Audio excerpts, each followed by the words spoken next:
അപ്പൊ ഈ ഒരു കരുതൽ എന്ന സിനിമയും ഒരു കൂട്ടായ്മയുടെ ഒരു വിജയമാണ്, അല്ലെങ്കിൽ ഒരു കൂട്ടായ്മയാണ് എന്ന് പറഞ്ഞല്ലോ. അപ്പോ അതില് ഇപ്പൊ ഇപ്പൊ കഥ എടുത്ത് നോക്കിയാലും നേരത്തെ നിങ്ങൾ പറഞ്ഞു ഈ ഡിസ്റ്റൻസ് ആണ് ബോണ്ടിങ്ങും, പാരന്റ്സ് ബോണ്ടിങ് ഉണ്ട്, പല പല ടൈപ്പ് ബോണ്ടിങ് ഉണ്ട്, സിസ്റ്റർ ബ്രദർ ബോണ്ടിങ് ഉണ്ട്.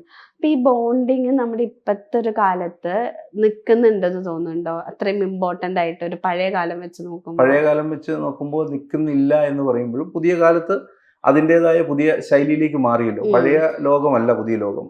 ഇന്ന് ലിവിങ് ടുഗദർ, ഇന്ന് ബെസ്റ്റുകളുടെ ലോകം, ലിവിങ് ടുഗദറിന്റെ ലോകം, അങ്ങനെ അതിന് പുതിയ ബോണ്ടിങ്ങുകളുടെ ഒരു കാലഘട്ടത്തിലാണ് നമ്മൾ.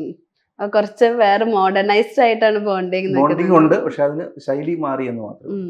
അപ്പോ ഈ ഇപ്പത്തെ ഒരു തലമുറയിനോട് അല്ലെങ്കിൽ ഇപ്പത്തെ ഒരു ജനറേഷനോട് നമ്മുടെ ഇപ്പൊ ഇങ്ങനത്തെ തരത്തിലുള്ള പാരന്റ്സ് തമ്മിലുള്ള ബോണ്ടിങ്ങും അല്ലെങ്കിൽ ബന്ധങ്ങൾ, പല പല റിലേഷൻ തമ്മിലുള്ള ബോണ്ടിങ് പറഞ്ഞാല് അവർക്ക് ഉൾക്കൊള്ളാൻ പറ്റുമെന്ന് തോന്നിയിട്ടുണ്ടോ? തീർച്ചയായിട്ടും. കാരണം ഇപ്പൊ നമ്മള് ഈ പണ്ട് ഓഫീസിൽ പോയി നിന്ന് വർക്ക് ചെയ്യുന്ന സ്റ്റാഫിനെ എല്ലാവരെയും അവിടെ മാനേജ് ചെയ്യുന്ന ഒരു രീതിയിൽ നിന്ന് മാറി ഇന്നിപ്പം വർക്ക് ഫ്രം ഹോം ആയിട്ട് ആൾക്കാർക്ക് അവരുടെ വീടുകളിലേക്ക് പോയിരുന്ന് വർക്ക് ചെയ്യാൻ സാധിക്കും. അപ്പോൾ അവിടെ തന്നെ അവരുടെ പേരൻസോ അല്ലെങ്കിൽ കുട്ടികളോ ഉണ്ടെങ്കിൽ അവർക്ക് കൊടുക്കേണ്ട ഒരു കെയർ കൊടുത്തുകൊണ്ട് തന്നെ അവരുടെ ജോലി കോൺസെൻട്രേറ്റ് ചെയ്യാൻ സാധിക്കുന്നുണ്ടല്ലോ. അപ്പോൾ ഈ ഒരു തലമുറ, ഈ ഒരു കാലഘട്ടം, അല്ലെങ്കിൽ കോവിഡാനന്തര ലോകം എന്ന് പറയുന്നത്, ഇപ്പം എന്നാ പറയുക, ADBC എന്ന് പറയുന്നത് നമ്മൾ ക്രിസ്തുവിന് മുമ്പും ക്രിസ്തുവിന് ശേഷം എന്ന് പറയുന്ന പോലെ തന്നെ കോവിഡും മുമ്പും കോവിഡിന് ശേഷം എന്ന് പറയുന്നത് പ്രത്യേകമായ ഒരു ലോകം തന്നെയാണ്.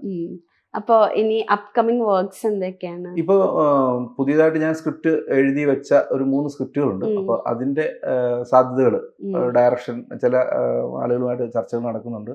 അപ്പൊ അതിലെ ചില വർക്കുകൾ ഉടനെ തന്നെ ആരംഭിക്കാൻ പോകുന്നുണ്ട്. അതുപോലെ മറ്റു ചില സിനിമകളിലേക്ക് അഭിനയിക്കാനായിട്ട് ഉള്ള ക്ഷണിച്ചിട്ടുണ്ട്. അപ്പൊ അതിന്റെ ഭാഗമായിട്ടാണ് ഇപ്പോൾ ഈ മേക്ക് ഓവർ. അപ്പൊ നമ്മുടെ സിനിമയും ഇങ്ങനെ റിലീസിന് റെഡി ആയിക്കൊണ്ടിരിക്കുകയാണ്. എന്ത് നമ്മുടെ പ്രേക്ഷകരോട് പറയാനുള്ളത്? വളരെ നല്ല ഒരു ഫാമിലി ഓറിയന്റഡ് ആയിട്ടുള്ള, ഫീൽ ഗുഡ് ആയിട്ടുള്ള ഒരു മൂവിയാണ്.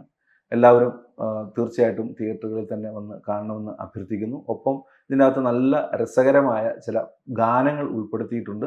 അത് മലയാളത്തിലെ തന്നെ ഏറ്റവും ടോപ്പായിട്ടുള്ള സിംഗേഴ്സ് തന്നെ പാടിയിട്ടുണ്ട്. അപ്പോൾ ആളുകൾക്ക് എല്ലാ രീതിയിലും തിയേറ്ററിൽ നിന്ന് എൻജോയ് ചെയ്യാവുന്ന ഒരു സാധനമാണ് ഈ സിനിമ.